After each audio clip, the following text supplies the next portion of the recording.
দল কিয়ামত পর্যন্ত হকের উপরে থাকবে। 1981 সালের বাংলাদেশেই সরকারি জরিপ হিসেবে 2,98,000 শুধু পীর ছিল, মুরিদের সংখ্যা গণনা সম্ভব হয়নি।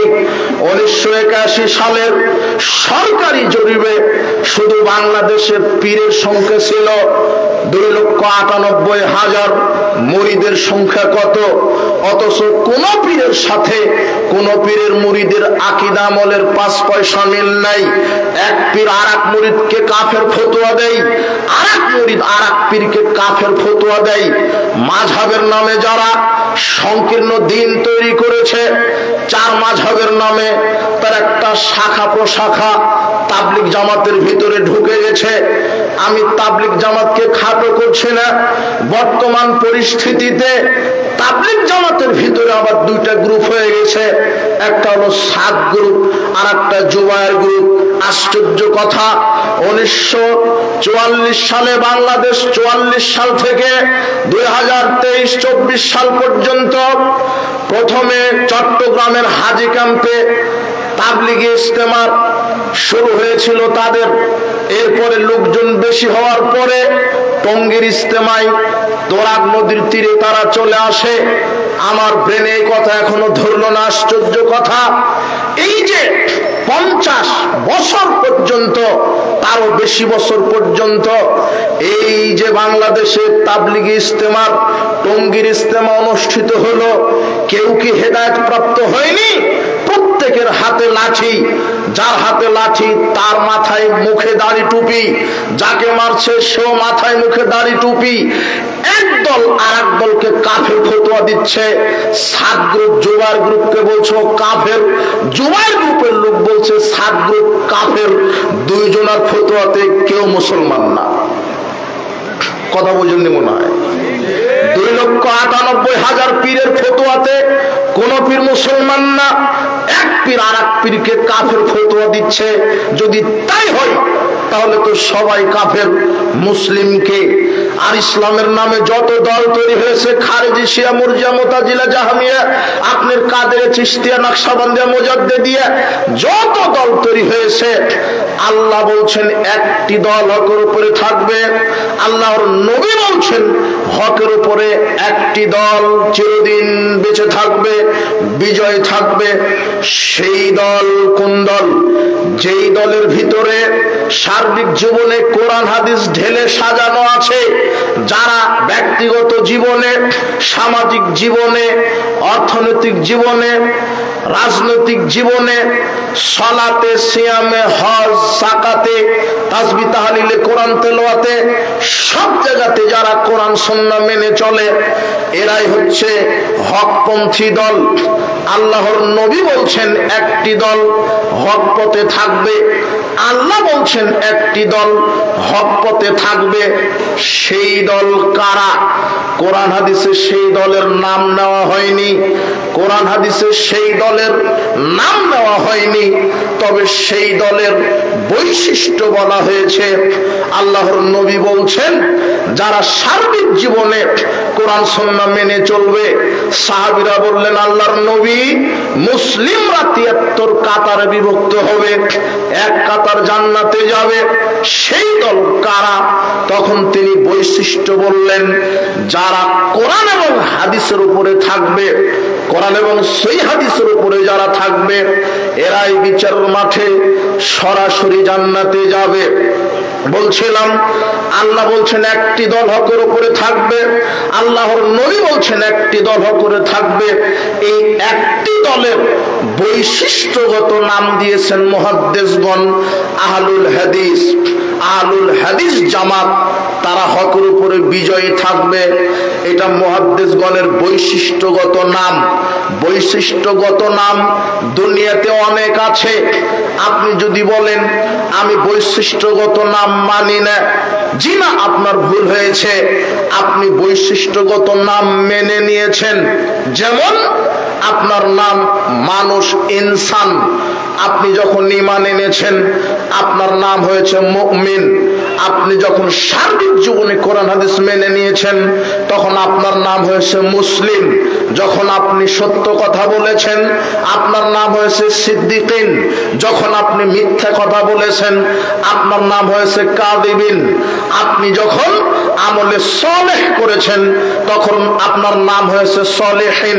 যখন আপনি একনিষ্ঠতার সাথে আল্লাহর ইবাদত করেন তখন আল্লাহ আপনার নাম দিয়েছেন মুহসিনিন। এগুলি বৈশিষ্ট্যগত নাম। আপনার নাম ইনসান, তবে আপনি এখন মুসলিম। আরে হিন্দুও মানুষ, খ্রিস্টানও মানুষ, আপনিও মানুষ। ওদের মধ্যে আর আপনার মধ্যে পার্থক্য কি? ওরা মানুষ, ওরা শয়তানের তৈরি করা দিন ধর্ম মানে, আর আমি মুসলিম, আমি আল্লাহ প্রদত্ত জীবন মানি। তাই তো আমার বৈশিষ্ট্যগত নাম আমি মুসলমান। এটা আমার বৈশিষ্ট্যগত নাম। আমি জাতিতে মুসলিম। আমার নেতা অভ্রান্ত সত্যের নেতা একজন মুহাম্মদ সাল্লাল্লাহু আলাইহি ওয়াসাল্লাম, যাকে আমরা সার্বিক জীবনে অনুসরণীয় অনুকরণীয় মানুষ হিসেবে মেনে চলি। আরো বৈশিষ্ট্যগত নাম আছে ইবাদতের নামে। আমরা রমাদানে তারাবির সালাত আদায় করি, অথচ তারাবি শব্দটাই বৈশিষ্ট্যগত নাম। তারাবি শব্দটা কোরআন হাদিসে নেই। মুহাদ্দিসগণ এই সালাতকে তারাবি আখ্যায়িত করেছেন, অথচ এই সালাতের নাম কোরআন হাদিসে আছে তাহাজ্জুদ অথবা কিয়ামুল লাইল, রাত্রের সালাত, অথবা যেটা ঘুম থেকে ওঠা হয় ওটা হলো তাহাজ্জুদ, কিয়ামুল লাইল, রাত্রের সালাত। কিন্তু মুহাদ্দিসগণ বৈশিষ্ট্যগত নাম দিয়েছেন। কিয়ামুল লাইলের বৈশিষ্ট্যগত নাম হচ্ছে তারাবি, মানে রাহাতুন, প্রশান্তির সাথে, ধীরস্থিরতার সাথে, শান্তির সাথে যারা এই সালাত আদায় করে, প্রশান্তির সাথে, ধীরস্থিরতার সাথে সময় নিয়ে যেই সালাত আদায় করা হয় ওই সালাতের নাম হচ্ছে তারাবি। যদিও এদেশের এক শ্রেণীর পাগড়িওয়ালা হুজুর 5G 8G গতিতে তারাবি শেষ করে, একেবারে 20 মিনিট মেরে দিচ্ছে, 15-20 রাকাত তারাবি মেরে দিচ্ছে 15 মিনিটে। আপনি ক্যালকুলেটরে হিসাব করতে পারবেন না যে কোন সূরা কোন আয়াত কিভাবে পড়ছে। অথচ এটা শরীয়তের নামে একটা ধোঁকা। অথচ সালাত আদায় করতে হবে ধীরস্থিরতার সাথে, আর তারাবি মানেই ধীরস্থিরতার সাথে, প্রশান্তির সাথে আদায় করা। তাই তো মুহাদ্দিসগণ নাম দিয়েছেন তারাবি। এটা বৈশিষ্ট্যগত নাম। আমরা মসজিদে প্রবেশ করে 2 রাকাত সালাত আদায় করে বসতে হয়, যার নাম মুহাদ্দিসগণ দিয়েছেন দুখুলুল মসজিদ। অথচ এই সালাতের দুখুলুল মসজিদ নাম কোরআন হাদিসে নেই। আমরা বৈশিষ্ট্যগত নাম দিয়েছি, মুহাদ্দিসগণ দিয়েছেন দুখুলুল মসজিদ, মানে মসজিদে প্রবেশ করার পরে বসা যাবে না যতক্ষণ না 2 রাকাত সালাত আদায় না করা হয়। আবু কাতাদা রাদিয়াল্লাহু আনহু বলছেন, রাসূল সাল্লাল্লাহু আলাইহি ওয়াসাল্লাম বললেন, শোনো, ইযা দাখালা আহাদুকুমুল মসজিদ, তোমরা যখন মসজিদে প্রবেশ করবে, ফালা ইয়াজলিস হাত্তা ইউসাল্লি রাকাতাইনে, তোমরা বসবে না যতক্ষণ না 2 রাকাত সালাত আদায় না করো। আশ্চর্য কথা, এক শ্রেণীর মানুষ দলীয় সংকীর্ণতা দেখিয়ে বাপ দাদার দিনকে টিকিয়ে রাখতে গিয়ে এরা মসজিদের 2 রাকাত এই দুখুলুল মসজিদকে কবর দিয়েছে।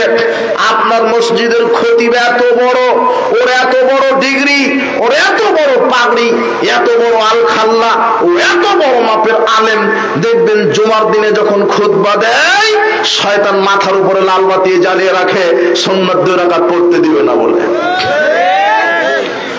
রাসূল সাল্লাল্লাহু আলাইহি ওয়াসাল্লামের সুন্নাহকে ঠেকিয়ে রেখেছে যে লাল বাতি এখন সুন্নাত পড়া যাবে না।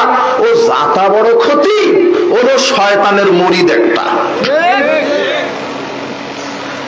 জাবের রাদিয়াল্লাহু আনহু বলছেন, সহিহ বুখারীর 931 নম্বর হাদিস, দাখালা রাজুলুন ইয়াউমাল জুমআ, এক ব্যক্তি জুমার দিনে মসজিদে প্রবেশ করলেন, ওয়ান নবী সাল্লাল্লাহু আলাইহি ওয়াসাল্লাম ইয়াখতুব, ওই সময় আল্লাহর নবী তিনি জুমার খুতবা দিচ্ছিলেন। লোকটি প্রবেশ করার পরে বসে পড়লেন। রাসূল সাল্লাল্লাহু আলাইহি ওয়াসাল্লাম তাকে জিজ্ঞাসা করলেন, সাল্লাইতা, এই তুমি সালাত আদায় করেছো কি? লোকটি বললেন, লা, না আমি সালাত আদায় করিনি। কম, দাঁড়াও, সাল্লি রাকাতাইনে, 2 রাকাত সালাত আদায় করো। সংক্ষিপ্ত ভাবে হলেও 2 রাকাত সালাত আদায় করে তারপরে বসো। রাসূল সাল্লাল্লাহু আলাইহি ওয়াসাল্লাম যেখানে খুতবা দেয় ওই সময় 2 রাকাত সালাত চলে, আর আপনার মসজিদের হুজুর খুতবা দেয় ওই সময় 2 রাকাত সালাতকে ঠেকিয়ে রাখার জন্য লাল বাতি জ্বালিয়ে রেখেছে। মানে এরা নগদে আল্লাহ রাসূলের সুন্নাহ বিদ্বেষী, এরাই হলো বেদাতের পৃষ্ঠপোষক।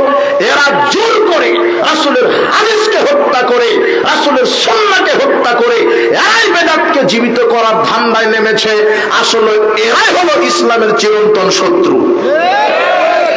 আল্লাহর নবী যেখানে বললেন যে 2 রাকাত সালাত আদায় করে বসো, সেই জায়গাতে আপনি লাল বাতি জ্বালিয়ে রেখেছেন।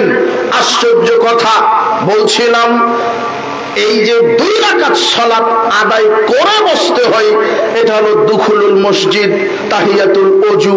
এক একটা মুহাদ্দিসগণ নাম দিয়েছেন বৈশিষ্ট্যগত নাম। তারাবি বৈশিষ্ট্যগত নাম। আপনি মাস্টার মানুষ, ওটা আপনার বৈশিষ্ট্যগত নাম। আপনি ডাক্তার, বৈশিষ্ট্যগত নাম। বৈশিষ্ট্যগত নাম রাখতে কোনো দোষের নয়। ঠিক আল্লাহ বলছেন, ওয়ামিম্মান খালাকনা উম্মাতুন ইয়াহদুনা বিল হক, আমার সৃষ্টির মধ্যে একটি দল হক পথে থাকবে, ওয়াবিহি ইয়াদিলুন, হক অনুযায়ী বিচার ফয়সালা করবে। এটা আল্লাহর কথা, একটি দল হক পথে থাকবে। আল্লাহর নবী বলছেন, লা তাযালু তায়ফাতুম মিন উম্মতি যাহিরিনা আলাল হক, আমার উম্মতের ভিতরে কিয়ামত পর্যন্ত একটি দল হকের উপরে বিজয় থাকবে। আল্লাহ বললেন একটি দল, আল্লাহর নবী বললেন একটি দল। সেই দল কোন দল?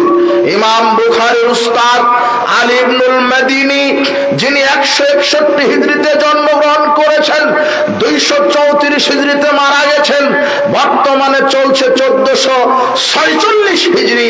তার মানে আজ থেকে 1200 বছর পূর্বের বক্তব্য। আজ থেকে 1200 বছর পূর্বে ইমাম আলী ইবনুল মাদিনী তিনি বলছেন, আল্লাহ যে বললেন একটি দল হকের উপরে, আল্লাহর নবী যে বললেন একটি দল হকের উপরে, আলী ইবনুল মাদিনী বলছেন ওই একটি দল হচ্ছে হুম আহলুল হাদিস। তারা কেউ নয়, তারা নগদ আহলে হাদিস। 1200 বছর পূর্বের বক্তব্য এটা। 1200 বছর পূর্বে আলী ইবনুল মাদিনী বলছেন হক পথে যারা আছে তারা হচ্ছে আহলুল হাদিস, আল্লাযীনা ইয়াতাহাদুনা মাযাহিবার রাসূল, যারা রাসূল সাল্লাল্লাহু আলাইহি ওয়াসাল্লামের সুন্নাহকে আঁকড়ে ধরে চলে। ওয়ায়াসুবুনা আনিল ইলমে, যারা কোরআন সুন্নাহর পক্ষে প্রতিরোধ গড়ে তোলে, যারা পৃথিবীতে কোরআন সুন্নাহর প্রতিনিধিত্ব করে আসছে, এরাই আহলে হাদিস। যারা শিরক বেদাতের বিরুদ্ধে আপোষহীন গতিতে চলছে, এরাই আহলে হাদিস। আলী ইবনুল মাদিনী বলছেন, ওয়ালাউ লাহুম লাম নাজিদ আনিল মুতাজিলা ওয়ার রাফিজাতে ওয়াল জাহমিয়া ওয়াল আহলিল ইরজায়ে রায়াম শায়াম মিনাস সুনানে। শোনো পৃথিবীর মানুষ, আলী ইবনুল মাদিনীর বক্তব্য এখন আমি নকল করছি। আলী ইবনুল মাদিনী বলছেন, যদি এই আহলে হাদিস এরা যদি পৃথিবীতে না থাকতো, তোমার শিয়া, মুরজিয়া, মুতাজিলা, জাহমিয়া এদের কাছে সুন্নাহ পাবে না। যদি রাসূলের সুন্নাহ পেতে চাও তাহলে আহলে হাদিস আলেম ওলামাদেরকে অনুসরণ করো। 1200 বছর পূর্বের বক্তব্য। তিনি বলছেন, উলাইকা হিজবুল্লাহ, আহলে হাদিসের আল্লাহর সেনাবাহিনী।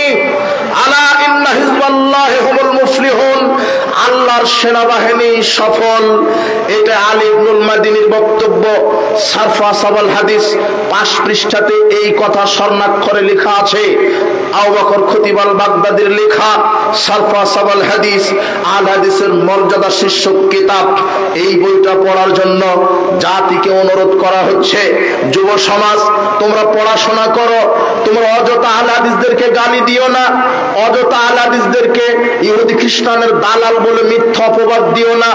ওপরে থোঁতা নিক্ষেপ করলে থোঁতা নিজের মুখে পড়বে। কাজেই জেনে শুনে মানুষকে কাফের ফতোয়া দিবে, জেনে শুনে মানুষকে ইহুদি খ্রিস্টানের দালাল বলবে, জেনে শুনে মানুষকে লামাঝাবি বলবে, গায়ের মুকাল্লিদ বলবে। শোনো, আজকে বহু মানুষ বলছে আল হাদিস একটা ফিতনাবাজ, আল হাদিস হলো নতুন ফিরকা।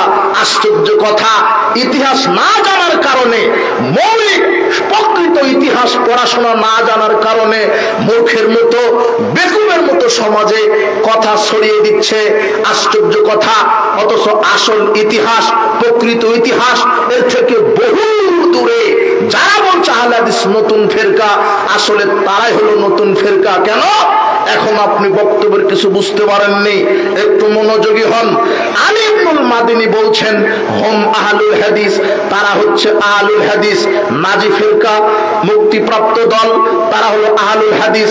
বক্তব্যটা 1200 বছর পূর্বের বক্তব্য। কত বছর?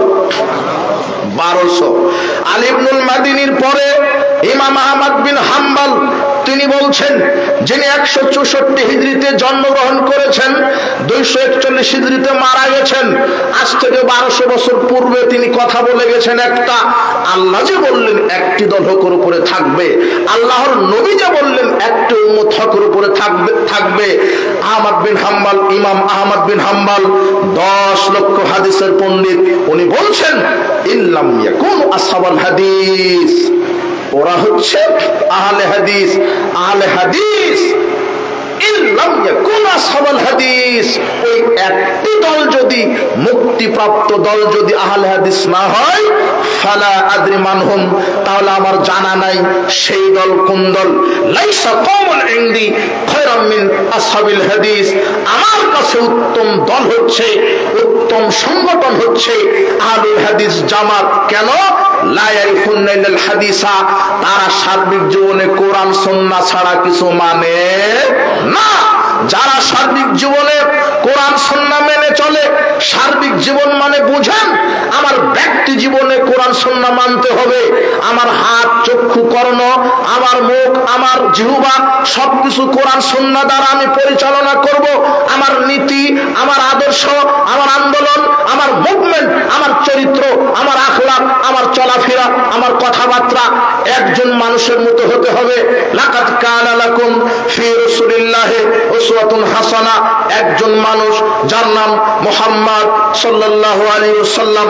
সার্বিক জীবনে যারা, ব্যক্তিগত জীবনে, সামাজিক জীবনে, অর্থনৈতিক জীবনে, রাজনৈতিক জীবনে, সার্বিক জীবনে যারা কোরআন সুন্নাহ ছাড়া কিছুই বুঝে না, ওরাই হলো আহলুল হাদিস।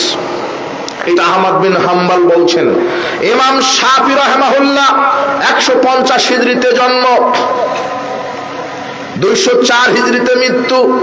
ইমাম শাফি 1250 বছর পূর্বে একটা বক্তব্য দিয়ে গেছেন, ইজা রাআইতু রাজুলাম মিন আসহাবিল হাদিস, আমি যখন কোন আহলে হাদিস ব্যক্তিকে দেখি, ফাকা আন্নী রাআইতুন নবী সাল্লাল্লাহু আলাইহি ওয়াসাল্লাম হাইয়ান, আমি যেন জীবন্ত নবীকেই দেখি। কেন জানেন?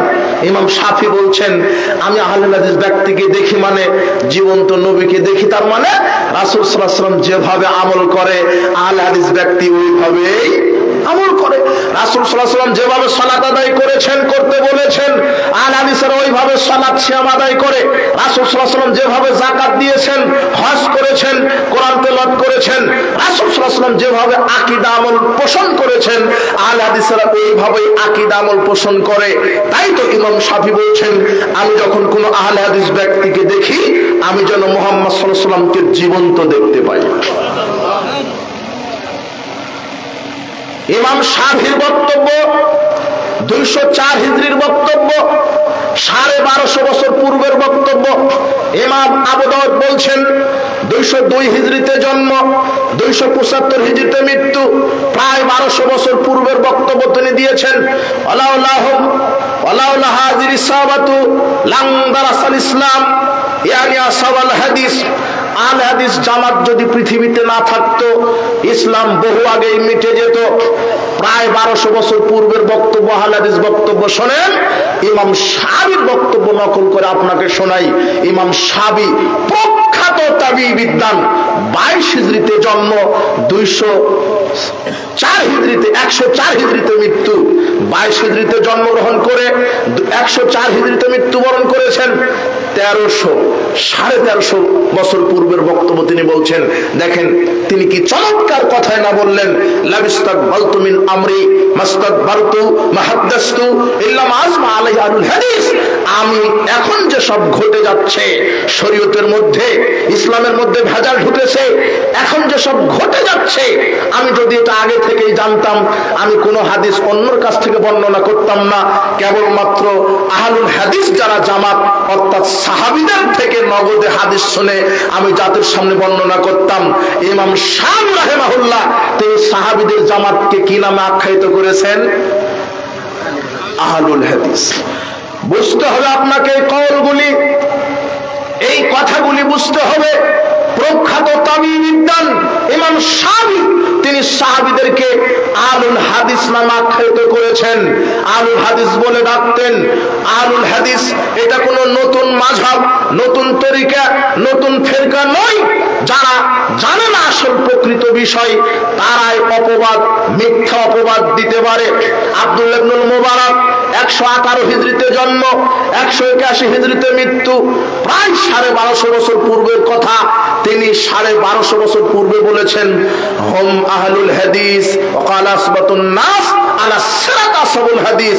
আহলুল হাদিস আল্লাহ এক দলের কথা বলেছেন, আল্লাহর নবী এক দলের কথা বলেছেন। ওই এক দল তারা হচ্ছে আহলুল হাদিস, যারা সার্বিক জীবনে সিরাতে মুস্তাকিমের উপরে অটল থাকে। এখন আপনার সাথে কথা, বক্তব্যগুলি 1250 বছর পূর্বেকার বক্তব্য, কিন্তু আপনি কিভাবে আমাদেরকে বললেন আহলুল হাদিস নতুন ফিরকা?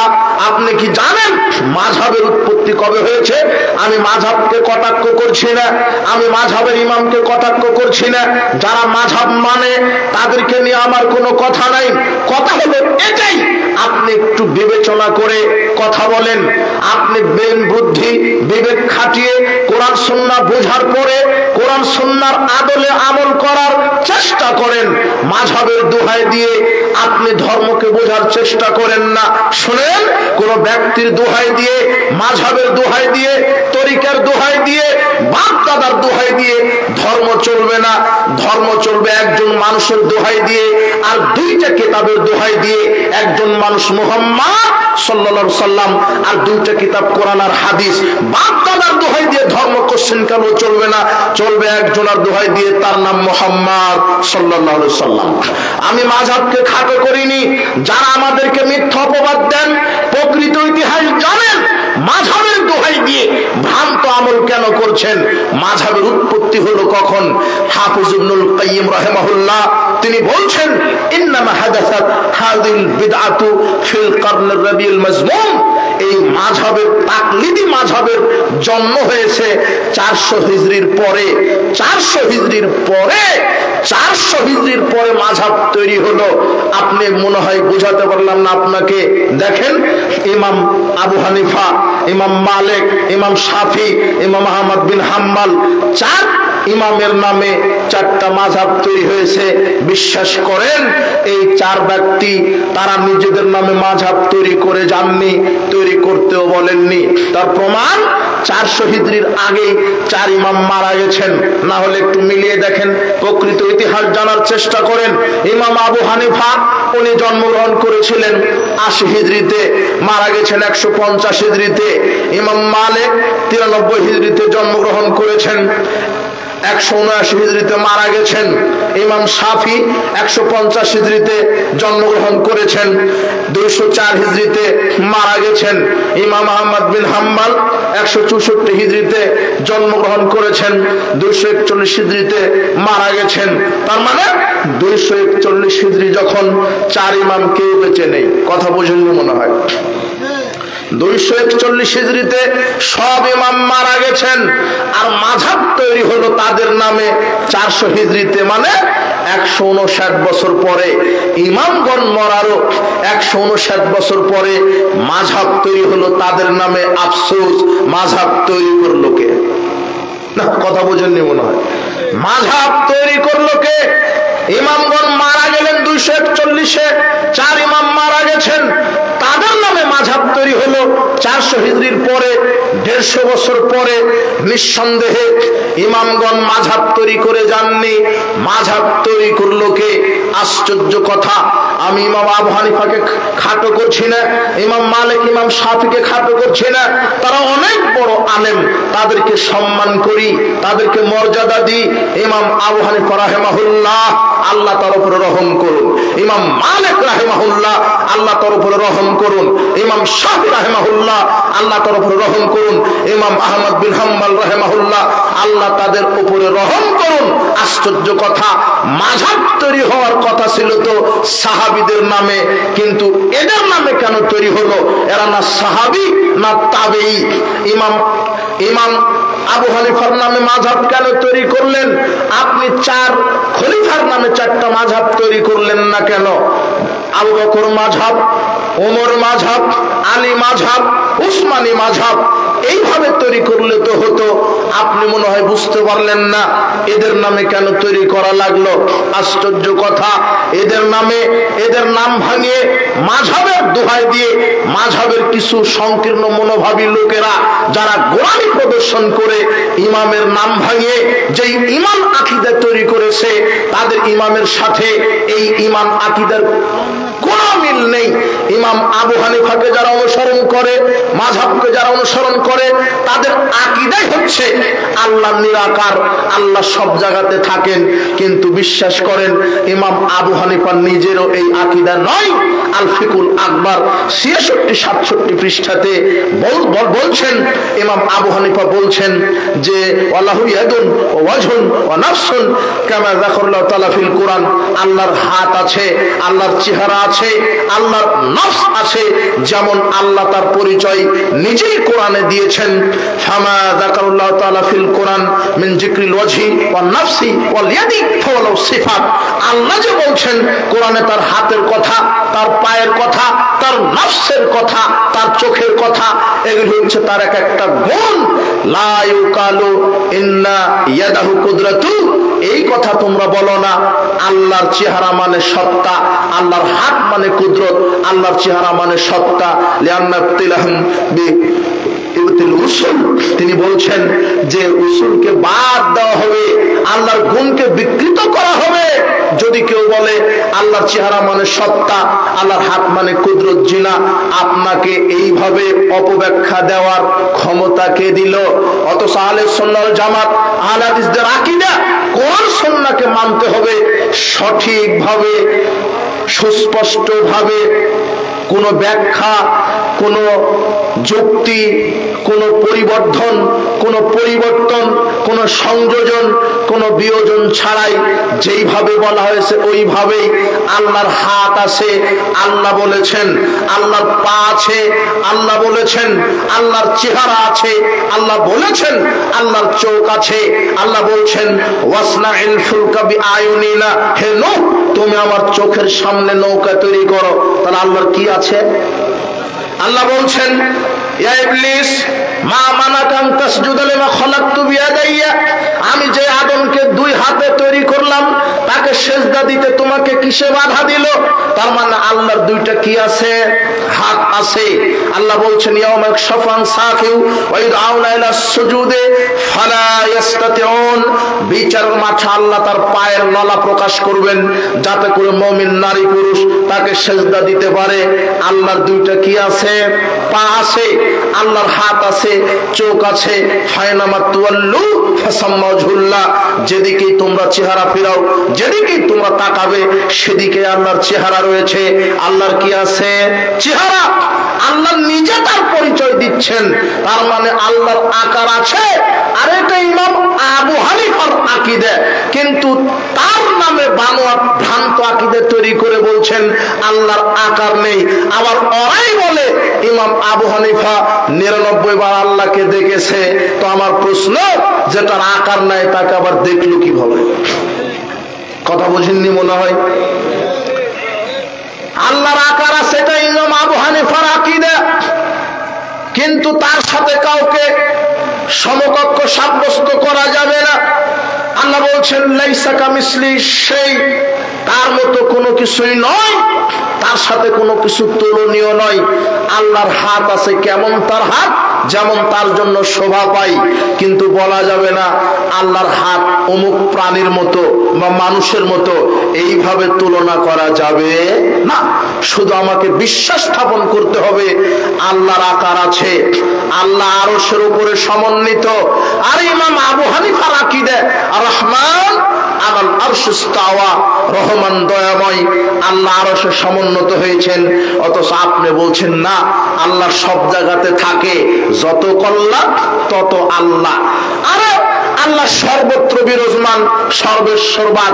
হিন্দুদের আকীদা হরির উপর হরি, হরি শোভা পাই, হরিকে দেখিয়া হরি, হরিতে লুকাই, সর্বেশ্বরবাদ।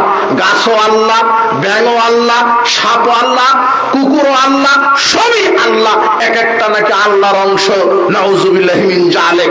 কোথায় আল্লাহ? আর এরা বলছে অপব্যাখ্যা করে কুলুবুল মুমিন আরশুল্লাহ। আরে মুমিনের অন্তর আল্লাহর আরশ।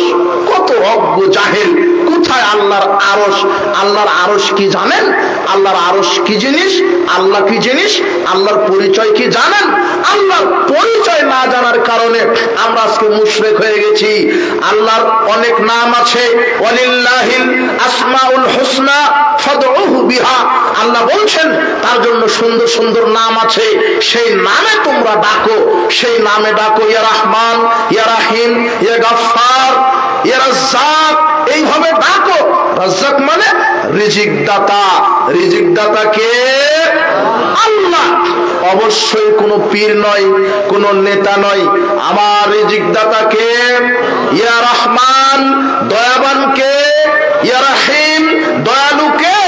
ইয়া গফফার, পাপ করলে তওবা চাইলে পাপ ক্ষমা করেন কে? আল্লাহর পরিচয় থেকে শয়তান আপনাকে দূরে রেখেছে।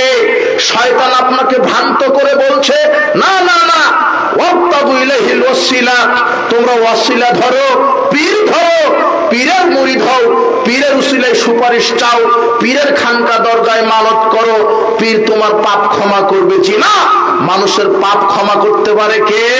তাই তো তিনি গাফফার, তিনি মানুষের উপরে দয়া করেন, দয়া নাজিল করেন। তাই তো তিনি রহমান, তিনি বিচার মাঠে মুমিনদেরকে দয়া করবেন। তাই তো তিনি রহিম, তিনি রাজ্জাক, তিনি মানুষকে রিজিক দিয়ে থাকেন, রুজি দিয়ে থাকেন। এই বিশ্বাস, আল্লাহর পরিচয় আপনাকে জানতে হবে। কি করে বলে মুমিনের অন্তরে আল্লাহর আরশ? জিনা ওয়াসিয়া কুরসিউস সামাওয়াতি ওয়াল আরদ। আব্দুল্লাহ ইবনে আব্বাস বলছেন কুরসিটা হচ্ছে আল্লাহর পা রাখার জায়গা। এই কুরসিটাই হচ্ছে 7 আকাশ 7 জমিন পরিবেষ্টন করে রেখেছে। তাহলে কুরসিটা কত বড়! কথা বুঝেননি মনে হয়। কুরসি না যত বড়, আল্লাহর পা তার চাইতে বড়। আরশ না যত বড়, আল্লাহ তত বড়। তাই তো আমরা বলি আল্লাহু আকবার, আল্লাহ সবচেয়ে বড়। কি করে আল্লাহর আরশ মুমিনের কলবে ঢুকে গেল? সবই জাহেলিয়াত কথা। এখানে বুঝতে হবে শয়তান আপনাকে শিরক আপনার ভিতরে ঢুকিয়ে দিচ্ছে। মাজার খানকায় দান করো, পীর পাপ ক্ষমা করতে পারে, পীর সুপারিশ করে জান্নাত দিতে পারে, পীর হেদায়েত দিতে পারে। জিনা আপনাকে হাদিস থেকে দূর রেখেছে, ইখলাস তাওহীদ থেকে দূর রেখেছে। আচ্ছা বলেন তো আপনি, ওই যে 3 জন ব্যক্তি পাহাড়ের গর্তে আটকা পড়েছিল, কে উদ্ধার করেছিল? আল্লাহ। নাকি ওরা কোনো পীরকে দেখেছিল? পীর উদ্ধার করেছে। ওই 3 ব্যক্তিকে যদি আল্লাহ সাহায্য করতে পারে, ওই আল্লাহ নাই? ওই আল্লাহ আমাকেও সাহায্য করবে, এটাই আমার তাওহীদি আকীদা। কোন পীর আমাকে সাহায্য করার ক্ষমতা রাখে?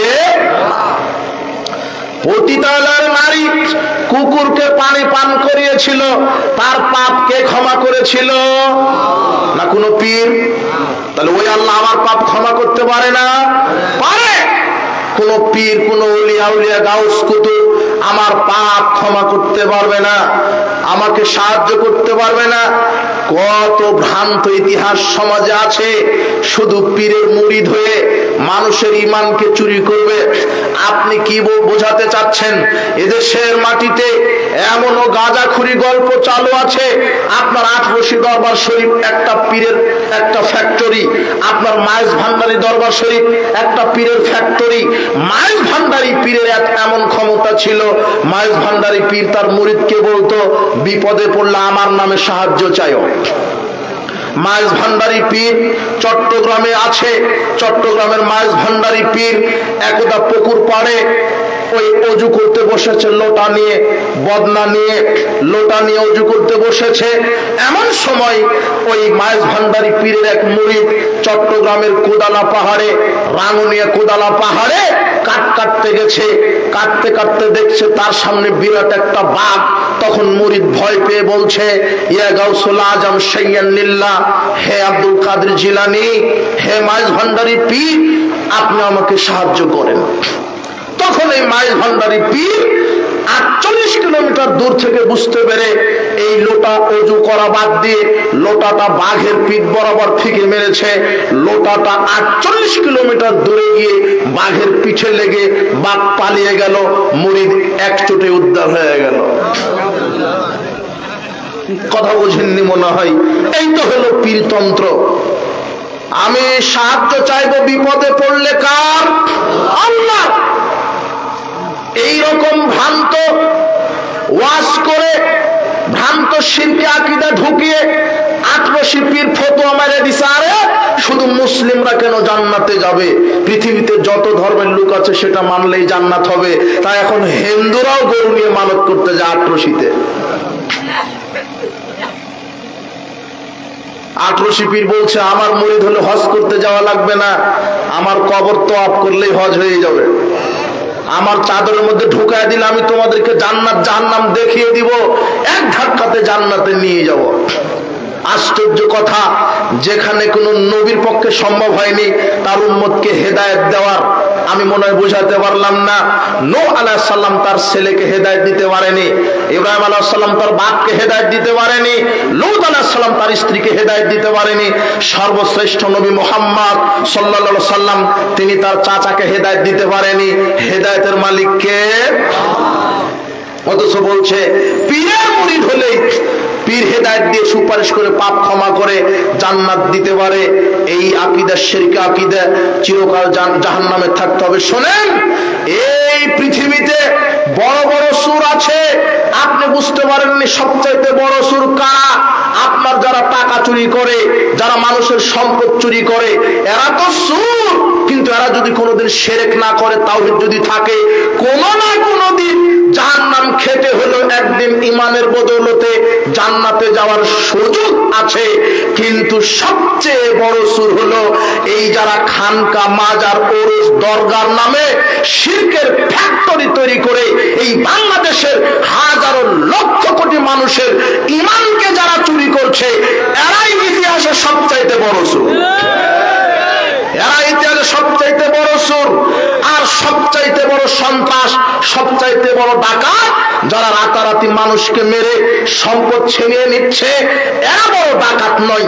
এরা ডাকাতি দিলেও জাহান্নামে যাবে, কিন্তু জাহান্নামে গিয়ে এক সময় তাওহীদের বদৌলতে জান্নাতে আল্লাহ দিবেন। যারা মানুষের সম্পদ আত্মসাৎ করে, যারা সন্ত্রাসী করে, টেন্ডারবাজি করে, মানুষকে ভয় ত্রাসের সৃষ্টি করে, এরাও সন্ত্রাস। তবে ইতিহাসে সবচাইতে বড় সন্ত্রাস কারা? আপনাকে আজকে বুঝে নিতে হবে। যারা পিস টিভি বন্ধ করেছিল, যারা আহলে হাদিসের মসজিদ ভেঙে দেয়, মাদ্রাসা পুড়িয়ে দেয়, আহলে হাদিসের সম্মেলন, আহলে হাদিসের আন্দোলন, আহলে হাদিসের ইজতেমা থানায় গিয়ে যারা বন্ধ করে দেয়, যারা মসজিদ ভেঙে দেয়, যারা মাদ্রাসা পুড়িয়ে দেয়, জোরে আমিন বলার কারণে বাচ্চাদের গায়ে হাত দিয়ে, মানুষের গায়ে হাত দিয়ে মসজিদ থেকে বাহির করে দেয়, ইতিহাসে এরাই হলো ইন্টারন্যাশনাল পর্যায়ের সবচাইতে বড় সন্ত্রাসীরা।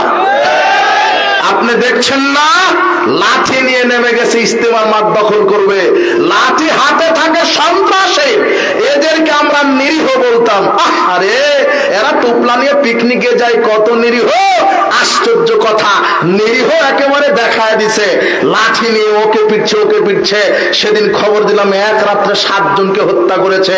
আল্লাহর নবী এই কথা বলছেন, এক সময় আসবে যে দাড়ি টুপিওয়ালা আর এক দাড়ি টুপিওয়ালাকে মেরে দিবে, উভয় জাহান্নামে চলে যাবে। এটা কিয়ামতের আলামত। লাঠি হাতে থাকবে মানে এরা ইসলামের সৌন্দর্য নষ্ট করছে, এরা ইসলামকে জাতির সামনে প্রশ্নবিদ্ধ করছে। দাড়ি টুপিওয়ালা মানুষের হাতে লাঠি থাকবে কেন? লাঠি থাকবে সন্ত্রাসের কাছে। লাঠি থাকে আপনার হাতে মানে আপনি সন্ত্রাসী হলেন কখন? আপনার হাতে লাঠি শোভা পায় না। আল্লাহ আপনাকে হেদায়েত দান করুন। এদের দিনটাই ভ্রান্ত। বলছে আমার কাছে তাবলিগ জামাতের এই তরিকা স্বপ্নে চলে এসেছে। শরীয়ত পরিপূর্ণ হয়েছে মুহাম্মদ সাল্লাল্লাহু আলাইহি ওয়াসাল্লামের মাধ্যমে। তিনি মারা গেছেন, শরীয়ত কোরআন হাদিস দ্বারা পরিপূর্ণ। কিয়ামত পর্যন্ত আর কোনোদিন নতুন শরীয়ত আমদানি হবে না। অথচ হুজুর মেরে দিল যে তাবলিগ জামাতের তরিকা আমি স্বপ্নে পেয়েছি। কিসে পেয়েছে? স্বপ্নে পেয়েছে। আশ্চর্য কথা, স্বপ্ন তো বহু দূরের কথা। আসলে আমরা জাতিকে মুহাম্মদ সাল্লাল্লাহু আলাইহি ওয়াসাল্লাম কে এটা আমরা চিনাতেই পারিনি, যে মুহাম্মদ সাল্লাল্লাহু আলাইহি ওয়াসাল্লাম আমার কে, এই ব্যক্তিটা কে। দেখেন মুহাম্মদ সাল্লাল্লাহু আলাইহি ওয়াসাল্লামের পাওয়ার দেখেন, আল্লাহ দিয়েছেন। আল্লাহ বলছেন ওয়ারাফা'না লাকা যিকরাক, মুহাম্মদ আমি তোমার মর্যাদাকে সারা বিশ্বময় ছড়িয়ে দিয়েছি। মুহাম্মদ সাল্লাল্লাহু আলাইহি ওয়াসাল্লামকে আপনি চিনতে পারেননি, আপনার হুজুর বলছে যে আমার কাছে এটা স্বপ্নে চলে এসেছে। আরে স্বপ্নের শরীয়ত মানা তো বহু দূরের কথা, বাস্তব শরীয়ত মানা আপনার জন্য হারাম। এখনো বুঝেননি? দেখেন মুহাম্মদ সাল্লাল্লাহু আলাইহি ওয়াসাল্লাম বলছেন, এই সাহাবারা শোনো, ওয়াল্লাযী নাফসু মুহাম্মাদিন বিয়াদিহি, সেই সত্তার কসম করে বলছি যার হাতে আমার আত্মা রয়েছে, লাউ বাদালাকুম মূসা, এখন যদি মূসা তোমাদের কাছে আসে, মূসা আলাইহিস সালাম বনি ইসরাইলের সবচেয়ে বড় নবী, মূসা আলাইহিস সালাম যদি এখন তোমাদের কাছে আসে, ফাত্তাবাতুমুহু, আর যদি মূসাকে তোমরা মেনে চলো, মূসার শরীয়তের ইত্তেবা করো, ও তারাকতুমুনি, আর আমার শরীয়তকে যদি প্রত্যাখ্যান করো, আমি মুহাম্মদ সাল্লাল্লাহু আলাইহি ওয়াসাল্লামকে যদি প্রত্যাখ্যান করো, লা যালালতুম আন সাওয়াইস সাবিল, তাহলে তোমরা জাহান্নামে চলে যাবে। মুহাম্মদ সাল্লাল্লাহু আলাইহি ওয়াসাল্লামের শরীয়তকে বাদ দিয়ে যদি মূসার শরীয়ত এখন মানেন, কোথায় যেতে হবে? আচ্ছা, মূসা আলাইহিস সালামের যুগে তার শরীয়ত মেনেই তার উম্মতেরা কোথায় চলে গেছে? জান্নাতে। কথা বুঝেননি মনে হয়। মূসা আলাইহিস সালামের উপরে যে শরীয়ত, সেটা মূসার বাপের দেওয়া না আল্লাহর দেওয়া? আল্লাহর দেওয়া শরীয়ত। মূসা আলাইহিস সালামের শরীয়ত যদি এখন মানেন আর মুহাম্মদ সাল্লাল্লাহু আলাইহি ওয়াসাল্লামের শরীয়তকে যদি প্রত্যাখ্যান করেন, পরিণাম কি হবে? যেখানে মুহাম্মদ সাল্লাল্লাহু আলাইহি ওয়াসাল্লামের তরিকা, মুহাম্মদ সাল্লাল্লাহু আলাইহি ওয়াসাল্লামের নীতি, মুহাম্মদ সাল্লাল্লাহু আলাইহি ওয়াসাল্লামের শরীয়ত, মুহাম্মদ সাল্লাল্লাহু আলাইহি ওয়াসাল্লামের আদর্শ থাকাকালীন পৃথিবীতে অন্য কোন নবীর শরীয়ত টিকে না, সেই জায়গাতে এই তোমার হুজুরের, এই খানকার পাগড়িওয়ালা টুপিওয়ালা, এই শিরকের ফ্যাক্টরি, এই সটালা, এই যারা গোসল করে না, এই ভ্রান্ত ভণ্ড সুফি, এই পীর, যেখানে মুহাম্মদ সাল্লাল্লাহু আলাইহি ওয়াসাল্লামের শরীয়ত থাকতে কোন নবীর শরীয়ত টিকে না, সেখানে এই হুজুরের স্বপ্নে পাওয়া শরীয়ত টিকে কি করে? তার মানে এটা টোটালি ধর্মের নামে একটা প্রতারণার ভণ্ডামি। আপনি বুঝেননি? মুহাম্মদ সাল্লাল্লাহু আলাইহি ওয়াসাল্লামের শরীয়ত থাকতে অন্য কোন নবীর শরীয়ত কি চলে না, বাতিল। সেখানে আপনার হুজুরের স্বপ্নে পাওয়া শরীয়ত টিকবে? কথা বুঝেননি মনে হয়। অন্য কোন নবীর শরীয়তই টিকছে না, কার শরীয়তের কাছে? সেখানে খানকার শরীয়ত কিভাবে টিকবে? সেখানে গাউস কুতুব আউলিয়া উলিয়ার নাম দিয়ে, মাযহাবের দোহাই দিয়ে কিভাবে টিকে? আপনি ভুল বুঝবেন না, মাযহাবকে কটাক্ষ করিনি। মাযহাবের প্রধান ইমাম হচ্ছে ইমাম আবু হানিফা, ইমাম আজম বলেন আপনি, বড় ইমাম বলেন। ইমাম আবু হানিফা বলছেন, শোনো আমার জাতি, ইদা সাহাল হাদিসু ফাওয়া মাযহাবি, জেনে রাখো যখন সহিহ হাদিস পাবে সেটাই আমার মাযহাব। পৃথিবীতে সহিহ হাদিস মানে কারা? আহলে হাদিসরা। এরাই হচ্ছে প্রকৃত হানাফি, যারা সার্বিক জীবনে কোরআন সুন্নাহ মেনে চলে। বলছিলাম শয়তানের ধোঁকায় পড়ে মানুষ শয়তানের ঈমানকে ছিনিয়ে নেওয়ার অনেক ফন্দি ফিকির এটেছে গেড়েছে অক্টোপাসের মতো। মানুষ শিরক বেদাতকে ধর্ম মনে করছে, অথচ এখান থেকে ফিরে আসতে হবে, প্রকৃত ইসলাম বুঝতে হবে। আল্লাহর নবী বলছেন, কিয়ামত পর্যন্ত আমার একটি দল হকের উপরে থাকবে, তারাই তো কোরআন এবং সহিহ সুন্নাহ যারা সার্বিক জীবনে মেনে চলবে, তারাই আহলে হাদিস। আপনাকে বুঝতে হবে এদের বৈশিষ্ট্য কি, একটু শোনেন। আহলে হাদিসের বৈশিষ্ট্য কি? এটা কোনো ব্যক্তি বা কোনো মাযহাব, কোনো মতবাদ কেন্দ্রিক, কোনো গাউস কুতুব, কোনো ইমাম খতিব কেন্দ্রিক একটা দল নয়। আহলে হাদিস একটা পথের নাম, যেই পথ কোরআন এবং সহিহ হাদিসের পথ, যেই পথে রাসূল সাল্লাল্লাহু আলাইহি ওয়াসাল্লাম সাহাবায়ে কেরাম মানুষকে দাওয়াত দিয়েছেন, যেই পথে চললে সার্বিক জীবনের হেদায়েত পবিত্র কোরআন এবং সহিহ হাদিসেই মওজুদ আছে। প্রকৃত খালেস তাওহীদে বিশ্বাসী আহলে হাদিসগণ এরা কোনো কবর পূজা করে না, কোনো মাজার পূজা করে না, কোনো খানকা পূজা করে না, কোনো পীরের উসিলা তালাশ করে না, কোনো পীরের ফয়েজ লাভের আশায় মাজারে খানকায় এরা ধন্না ধরে না, এরা কোনো গাউস কুতুব এদের ভরসায় জান্নাত কামনা করে না। এরা সব খালেস তাওহীদে বিশ্বাসী হয়ে সঠিক ঈমান এবং আমলের মাধ্যমে জান্নাত আল্লাহর কাছে কামনা করে। আর আমরা বিশ্বাসী ইনশাআল্লাহ সঠিক ঈমান এটা এবং সঠিক আমলের মাধ্যমেই আমরা জান্নাত পাবো ইনশাআল্লাহ। এটাই হচ্ছে আহলে হাদিসদের বৈশিষ্ট্য। এরা রাসূল সাল্লাল্লাহু আলাইহি ওয়াসাল্লামকে নূরের তৈরি বলে না, রাসূল সাল্লাল্লাহু আলাইহি ওয়াসাল্লাম মাটির তৈরি।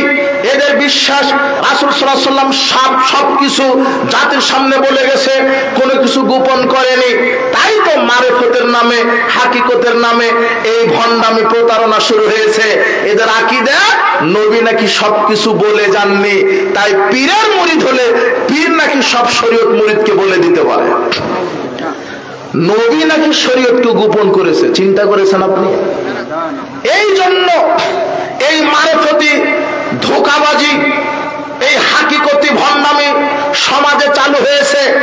বায়জিদ বোস্তামীকে আপনি খুব ভক্তি করেন, আর লালন শাহকে আপনি খুব ভক্তি করেন। বাহ, আপনি শিক্ষিত, আবার জিনা, আপনি কুশিক্ষিত, আপনি সুশীল না, আপনি কুশীল। লালন সঙ্গীত না শুনলে এক শ্রেণীর শিক্ষিত ভাইয়েরা বলে লালন সঙ্গীত আমাকে খুব ভালো লাগে, মজা লাগে, না শুনলে ঘুম আসে না।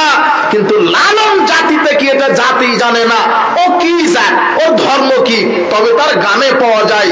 লালন গানে বলছে, পাগল মন মন রে গুরু ভজনা, গুরু বিনে মুক্তি পাবে না, গুরু নামে আসে সুধা, যিনি গুরু তিনি খোদা। লালনের আকীদা যারা মুরিদ লালনের, এই মুরিদেরা মনে করতো লালনই আল্লাহ।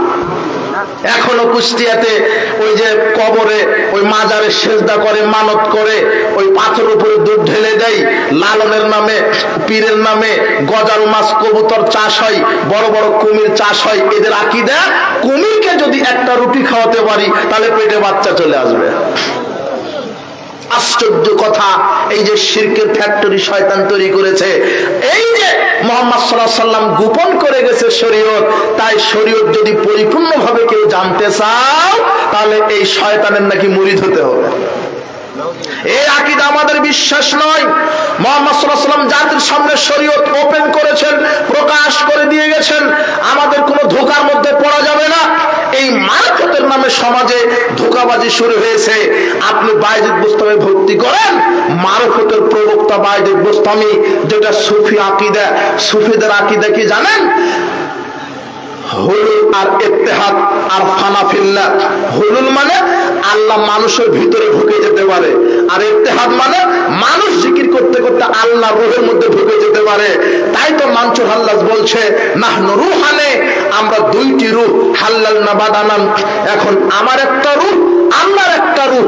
আমি জিকির করতে করতে আমি মানসুর হাল্লাজ আল্লাহ রূহের মধ্যে ঢুকে আমি নিজে আল্লাহ হয়ে গেছি। বায়জিদ বোস্তামি বলছে, তলাবতু সিত্তিনা সানা, তলাবতুল্লাহ সিত্তিনা সানা। বায়জিদ বোস্তামি বলছেন, আমি 60 বছর আল্লাহকে খুঁজেছি, কোথাও আল্লাহকে পেলাম না। ফাইদা আনা হুয়া, এখন দেখছি আমি নিজেই আল্লাহ। এটা বাইতুল মুস্তামির আকীদা।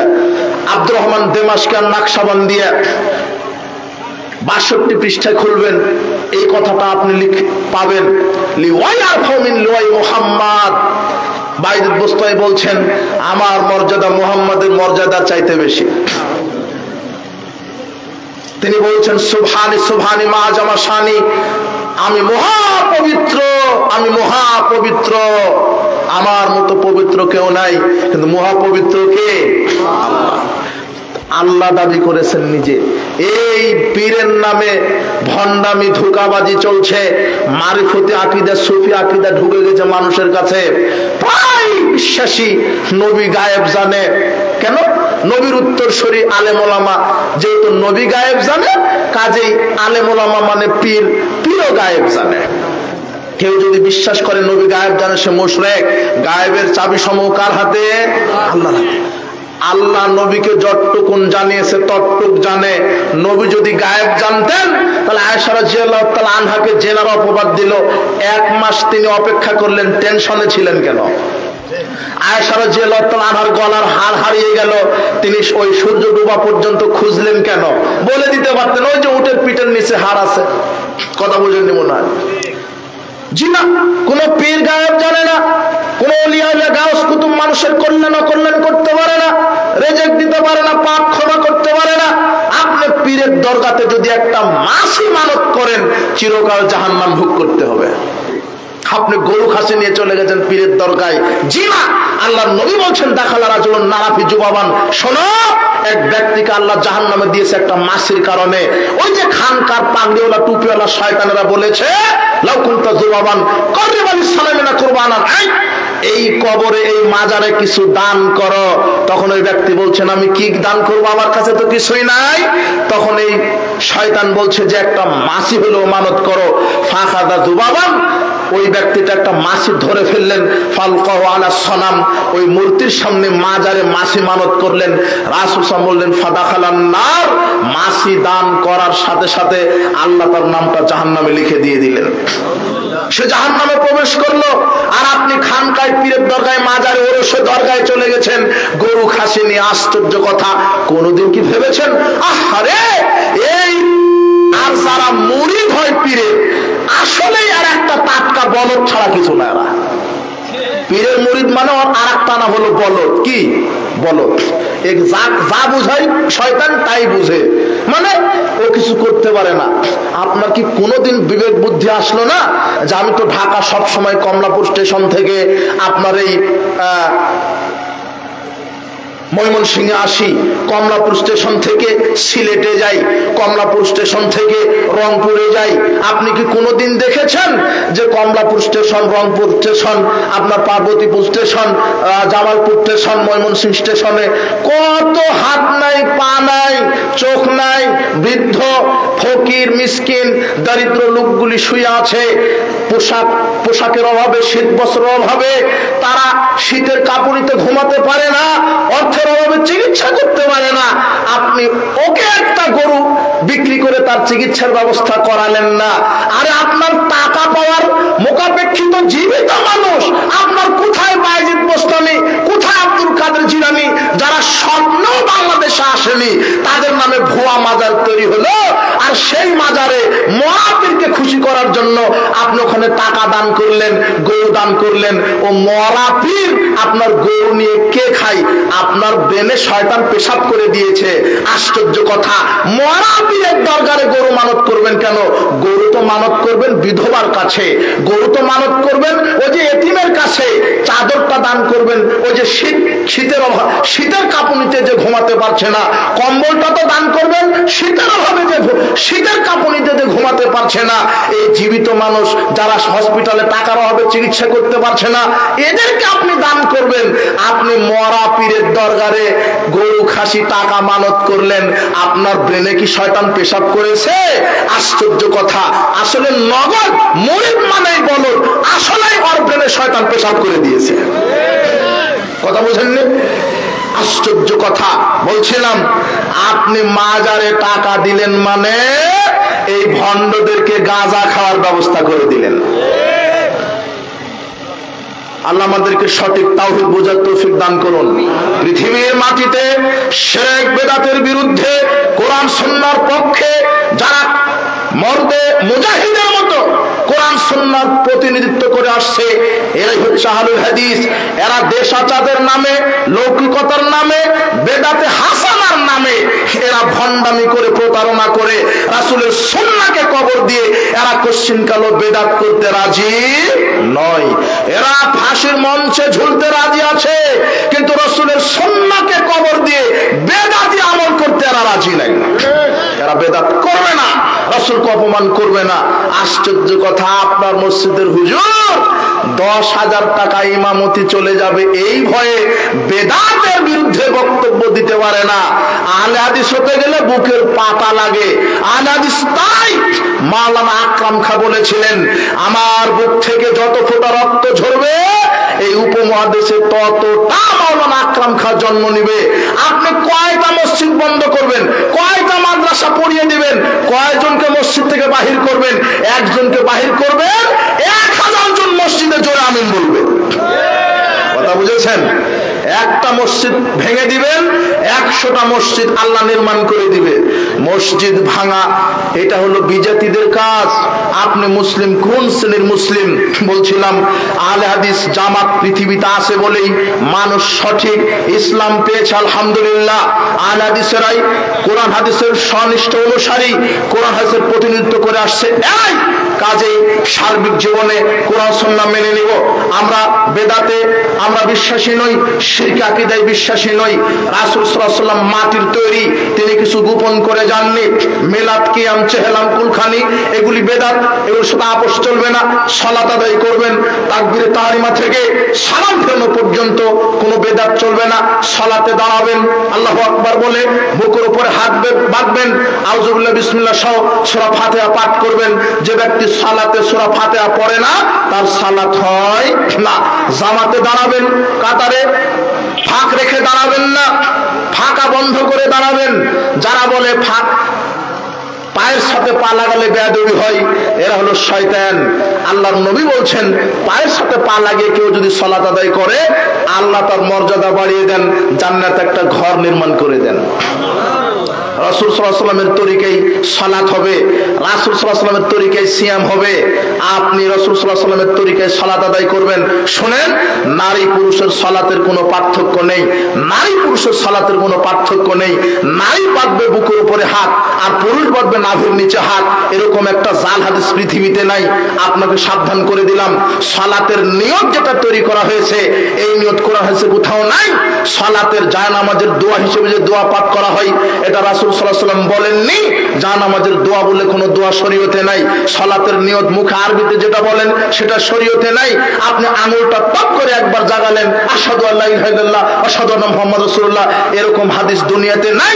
আপনি তাশাহুদের শেষ বৈঠকে যখন বসবেন শুরু থেকে শেষ পর্যন্ত আস্তে করে ইশারা করবেন, দৃষ্টি থাকবে চোখের উপরে। এইভাবে সালাতকে শেষ করে দিতে হবে। সালাম ফিরিয়ে দিবেন, সালাম শেষ করে আল্লাহু আকবার বলবেন, আস্তাগফিরুল্লাহ আস্তাগফিরুল্লাহ আস্তাগফিরুল্লাহ 3 বার বলবেন। এরপরে আয়াতুল কুরসি পাঠ করবেন। রাসূল সাল্লাল্লাহু আলাইহি ওয়াসাল্লাম বলছেন যে কেউ যদি ফরজ সালাতের পরে আয়াতুল কুরসি পাঠ করতে পারে সে মৃত্যুবরণ করার সাথে সাথে তার কবরকে আল্লাহ জান্নাতের টুকরা বানিয়ে দিবেন।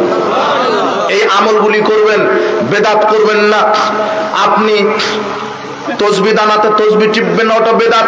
ডান হাতের আঙুলে তসবিহ দানা, ডান হাতের আঙুলে তাসবিহ পাঠ করবেন, বেদাতের সাথে কোনো আপোষ করবেন না। সালাম দিবেন পরস্পরের 2 হাতে, মুসাফা করবেন পরস্পরের 2 হাতে মুসাফা, 3 হাত 4 হাতে মুসাফা করবেন না। রাসূল সাল্লাল্লাহু আলাইহি ওয়াসাল্লাম বলছেন কেউ যদি আরেকজন ব্যক্তির মুসলিমের 1 হাত ধরে মুসাফা করে তাহলে তাদের 2 হাত পৃথক হওয়ার পূর্বেই বিগত সব পাপ আল্লাহ ক্ষমা করে দেন। কিন্তু 3 হাত 4 হাত লাগাবেন না। কোরআন তেলাওয়াত শেষ করে সাদাকাল্লাহুল আযীম বলবেন না, ওটা বেদাত। সাদাকাল্লাহুল আযীম বলতে হবে। পৃথিবীতে কোনো হাদিসের কিতাবে একটা জাল হাদিসও নাই, তবু এই দেশের হাফেজ সাহেব কিভাবে যে পড়ে, আল্লাহ এদেরকে সঠিক সুন্নাহ, সঠিক তাওহীদ, সঠিক সুন্নাহ বোঝার তৌফিক দান করুন। রাসূল সাল্লাল্লাহু আলাইহি ওয়াসাল্লাম কোরআন তেলাওয়াত শেষে বলতেন সুবহানাকাল্লাহু ওয়া বিহামদিকা আশহাদু আল্লা আল্লা ইলাহা ইল্লা আনতা আস্তাগফিরুকা ওয়া আতুবু ইলাইকা। বলছিলাম উপস্থিত বৈঠকের মুসলিম দিনী ভাই বোন, আপনি সালাত আদায় করবেন, আপনি সিয়াম রাখবেন, আপনি তাশাহুদ পাঠ করবেন, আপনি তাসবিহ তাহলিল করবেন, সালাম বিনিময় করবেন, কোরআন তেলাওয়াত করবেন, সব রাসূলের তরিকায়। নারীদের সালাতের ব্যাপারে 1 মিনিট কথা। নারীরাও 5 ওয়াক্ত সালাত যখন আদায় করবে তারা 5 বার ইকামত দিয়ে সালাত আদায় করবে। পুরুষেরা যেমন রাতের মাগরিব এশা ফজরের সালাত জোরে কেরাত করে, মহিলারাও মাগরিব এশা ফজরের সালাত সরবে তেলাওয়াত করবে, জোরে নয়, স্বর হবে, কণ্ঠ হবে নিচু। কিন্তু অধিকাংশ মা বোন 5 ওয়াক্ত সালাতি চুপে চুপে কেরাত করে সালাত আদায় করে। অধিকাংশ মা বোন ইকামত দিয়ে সালাত আদায় করে না, অথচ নারীদেরকেও কি দিয়ে সালাত আদায় শুরু করতে হবে? ইকামত। কথা বুঝেছেন? আর অধিকাংশ মানুষ সালাত চোর। আসরাকুন নাস আল্লাযী ইয়াসরিকু সালাতাহু, সবচেয়ে বড় চোর হলো সালাত চোর। কাইফা ইয়াসরিকু সালাতাহু? সাহাবী বলছেন, আল্লাহর নবী, কিভাবে মানুষ সালাতকে চুরি করে? তখন তিনি বললেন, লা ইউতাম্মা রুকু আলা সুজুদাহা, যে রুকু সিজদা ঠিকমতো করে না সেই সালাত চুরি করে। রুকু সিজদা ঠিকমতো করবেন। অধিকাংশ মা বোন সিজদা করে, ওর সিজদাই হয়নি। হুযায়ফা রাদিয়াল্লাহু আনহু বলছেন, শোনো, তুমি যদি মরা পর্যন্ত সালাত আদায় করো তোমার সালাত হবে না, তোমার সালাত রাসূলের সালাতের মতো হবে না। মা বোনদেরকে বলছি, যখন সিজদা করবেন, নারী পুরুষের সালাতের কোনো পার্থক্য নেই, কিয়াম কুউদ রুকু সিজদা একই। কিন্তু মা বোনদেরকে দেখবেন সিজদা যখন করে দুই কোণটা দুই হাঁটুর সাথে লাগিয়ে দেয়, আর দুই হাতের বাহুটা মাটির সাথে লাগিয়ে দেয়। কুকুর অথবা বিড়াল যেমন 4 পা একত্রে করে শয়, ওইভাবে তারা সিজদায় যায়। রাসূল সাল্লাল্লাহু আলাইহি ওয়াসাল্লাম বলছেন, তোমরা এমন ভাবে সিজদা করো যাতে পেটের নিচ দিয়ে ছাগলের বাচ্চা চলে যেতে পারে। কিন্তু আপনার স্ত্রী, আপনার বোন, আপনার মেয়ে এমন ভাবে সিজদায় যায় একটা পিঁপড়া যেতে পারবে না। পিঁপড়া যদি যেতে চায় তাহলে মাথার ওই দিক দিয়ে ঘুরে যেতে হবে। কথা বুঝেননি? কে এই সিজদা শিখালো? জি না। আর সিজদা করতে হবে 7 অঙ্গে সিজদা করা ফরজ। নাক, কান, নাক এবং কপাল 1, 2 হাত 3, 2 হাঁটু 5, 2 বৃদ্ধাঙ্গুলি 7। সিজদায় যখন যাবেন পিছনের 2 পাটা আপনি জোড়া লাগিয়ে রাখবেন। কথা বুঝেননি মনে হয়? বৃদ্ধাঙ্গুলি দুটাই মাটিতে ঠেকে থাকতে হবে, লেগে থাকতে হবে। যদি একটা বৃদ্ধাঙ্গুলি উপরে থাকে তাহলে টোটাল সালাত বাতিল হবে। কেন? আল্লাহ বলছেন, রাসূল সাল্লাল্লাহু আলাইহি ওয়াসাল্লামকে বলছেন, শোনো, আমি তোমাকে 7 অঙ্গে সিজদা দিতে নির্দেশ দিলাম। কয় অঙ্গে? 7 অঙ্গে। সালাত শুদ্ধ করবেন রাসূলের তরিকায়। সেই বৈঠকে যখন বসবেন, বাম পাটা ডান পায়ের নলাতে বাহির করে নিতম্বের উপরে বসবেন। আর শুরু থেকে শেষ পর্যন্ত সালাম ফেরানো পর্যন্ত আপনি এইভাবে আঙুল দিয়ে ইশারা করবেন। আর কোরআন হাদিসে যত দোয়া আছে সব দোয়া আপনি এই জায়গাতে পড়বেন।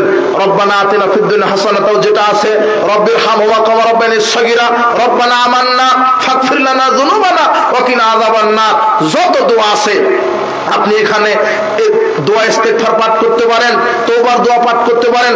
আস্তাগফিরুল্লাহিল্লাযী লা ইলাহা ইল্লা হুয়াল হাইয়ুল কাইয়্যুম ওয়া আতুবু ইলাইহি। পিতামাতার জন্য এখানে দোয়া করতে পারেন, আল্লাহ মাগফির লাহু ওয়ারহামহু ওয়াফু আনহু ওয়াকরিম নুজুলাহু ওয়াসসি মাদখালাহু ওয়াগসিলহু বিল মাই ওয়াস-সালজি ওয়াল বারাদ ওয়া নাক্কিহি মিনাল খাতায়া কামা ওয়া নাক্কাস সাবলা পিয়াজু মিনাদ দানাসি ওয়াবদিলহু দারান খায়রাম মিন দারিহি ওয়া লান খায়রাম মিন আহলিহি ওয়া জাওজান খায়রাম মিন জাওজিহি ওয়াদখিলুল জান্নাহ ওয়াজু মিন আযাবিল কবর ওয়া মিন আযামিন নার। এইভাবে যত দোয়া আছে শেষ বৈঠকে পড়ার পরে আসসালামু আলাইকুম রাহমাতুল্লাহি ওয়া বারাকাতুহু, আসসালামু আলাইকুম রাহমাতুল্লাহ ফিরিয়ে দিবেন। কথা কি বুঝতে পারলেন? এইভাবে সালাতটা ঠিক করবেন। এক নজর, এক খেয়ালে শুরু থেকে শেষ পর্যন্ত সালাত।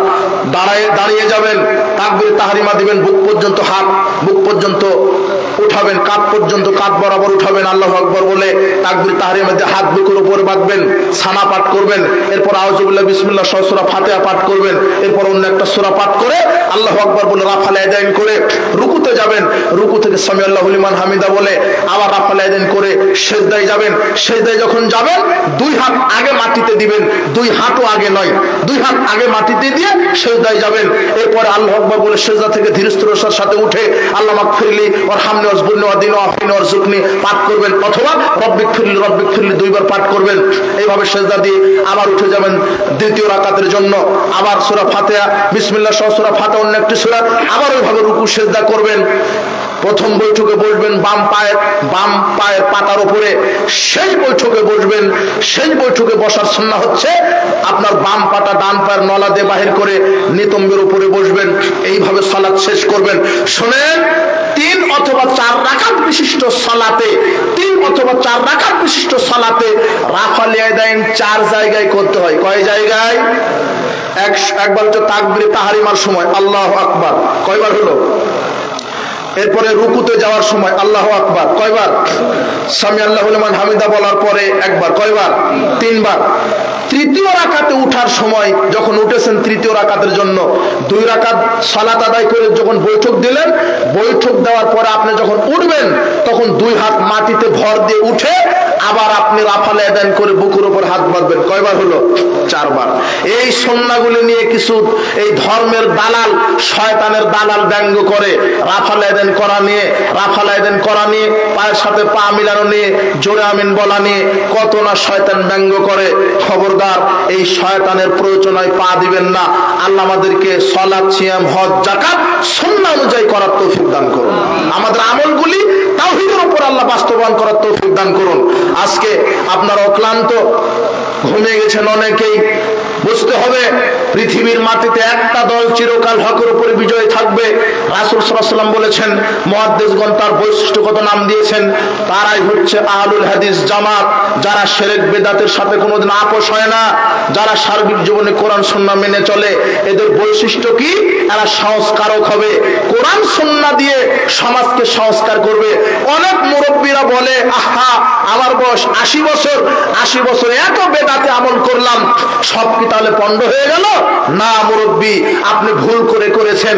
আজকে তওবা করে ফিরে আসেন সঠিক পথে। আল্লাহ বলছেন, উলাইকা ইউবাদদিলুল্লাহু সাইয়্যাতিহিম হাসানাত। কেউ যদি ভুল বুঝতে পেরে ইসলাম সংশোধন করে সঠিক রাস্তায় ফিরে আসে, আমি তার বিগত সব পাপকে তো ক্ষমা করব, সব পাপকে আমি নেকি করে দেব। এই জন্য ভুল সংশোধন করে নেবেন, গোলামি করবেন না, বেদাতের উপরে কায়েম থাকবেন না। বলছিলাম সমাজে কত বেদাত চালু হয়েছে, এই বেদাতের সাথে আপোষ করবেন না। উপস্থিত বৈঠকের মুসলিম দিনী ভাই বোন, আপনাদেরকে বলছি, আপনারা কোরআন এবং সহিহ সুন্নাহর পথে আপনারা মুজাহিদ হিসেবে দিনরাত দাওয়াতি কাজ করে যাবেন। শোনেন, 5 আগস্টে যুবকেরা শুধু দুনিয়াবী আন্দোলনের নেতার মূর্তি ভাঙেছে, এই আমরা বিশ্বাসী আগামীতে আহলে হাদিস যুবকেরা এই বাংলার জমিনে এমন তাওহীদের পক্ষে গণবিপ্লব করবে, ওই তাওহীদের গণবিপ্লবে বাংলাদেশ থেকে মূর্তি গেল, এই বাংলাদেশের খানকা মাজারগুলিও কবর রচিত হবে ইনশাআল্লাহ। হবেই, মাজার খানকাও এই শিরকের ফ্যাক্টরিগুলি ধ্বংস হবে। বর্তমানে যুব সমাজের মধ্যে যে জোয়ার আমরা দেখতে পাচ্ছি, ইনশাআল্লাহ আগামীতে কবর মাজার পূজারীরা আর এই বেদাতীরা লুকানোর জন্য শিয়ালের গর্ত খুঁজে পাবে না ইনশাআল্লাহ। আমাদেরকে অতন্ত্র পরি হতে হবে, কোরআন সুন্নাহ তাওহীদের বার্তা নিয়ে, সুন্নাহর বার্তা নিয়ে ডোর টু ডোর দাওয়াত দিতে হবে। ইনশাআল্লাহ আমরা বিশ্বাসী বাংলার জমিনে সেই আকীদা মানহাজ কায়েম হবে ইনশাআল্লাহ। আপনারা অলসতা পরিত্যাগ করবেন, প্রত্যেক জায়গায় আঞ্জাম দিবেন। আহলে হাদিস, তাবলীগে জামাত, আহলে হাদিস যে যেখানে ইজতেমা হয়, সম্মেলন হয়, আপনারা যাবেন, আমাদেরকে সহযোগিতা করবেন সার্বিক জীবনে। বলছিলাম আরেকটি কথা আপনাদেরকে, যে আপনারা যে কষ্ট করে এসেছেন, আল্লাহর কাছে দোয়া করি, প্রতিপালক তুমি আমাদের এই আজকের ইসলামাটি বিচার মাঠের জন্য নাজাতের উসিলা হিসেবে তুমি কবুল করে নাও। আমার একটা ভাই আইসিইউ আচ্ছা আচ্ছা, ভাইয়ের কি নাম? কি আব্দুল মালিক। হ্যাঁ, আব্দুল মালিক ভাইয়ের বড় ভাই আইসিইউতে আছেন। দোয়া করবেন আল্লাহ যেন তাকে সুস্থতা দান করেন। বারাকাল্লাহ ফিক। আজকের ইজতেমায় যত নারী পুরুষ আছে, আল্লাহ যারা অসুস্থ তাদের সবাইকে আল্লাহ সুস্থতা দান করুন, সবাইকে আল্লাহ ক্ষমা করুন, সবাইকে আল্লাহ তুমি দীর্ঘ নেক হায়াত দান করো। দীর্ঘ নেক হায়াতে যেন আমরা সঠিক ঈমান এবং আমলের উপর কায়েম থাকতে পারি, সেই তৌফিক তুমি দান করো। আর আরেকটি ঘোষণা, আমার একটি মাদ্রাসা আছে, দারুল হাদিস সালাফি ইসলামী কমপ্লেক্স। এটা হচ্ছে ঘাটাইল, টাঙ্গাইল, সালাফি মানহাজের উপরে প্রতিষ্ঠিত আমার মাদ্রাসা। তো আপনারা দোয়া করবেন আমার মাদ্রাসার জন্য। ওখানে হিফজখানা আছে, নাজেরা নুরানি মক্তব আছে, আর প্লে থেকে 6 পর্যন্ত আছে, বাংলা, ইংরেজি, আরবি সব কিতাব বিভাগ চালু আছে। শুধু আল্লাহর কাছে আমি দোয়া চাইতে বললাম, আল্লাহর কাছে দোয়া করবেন, আল্লাহ যেন আমার এই সালাফি মানহাজের প্রতিষ্ঠানটি কবুল করে নেয়।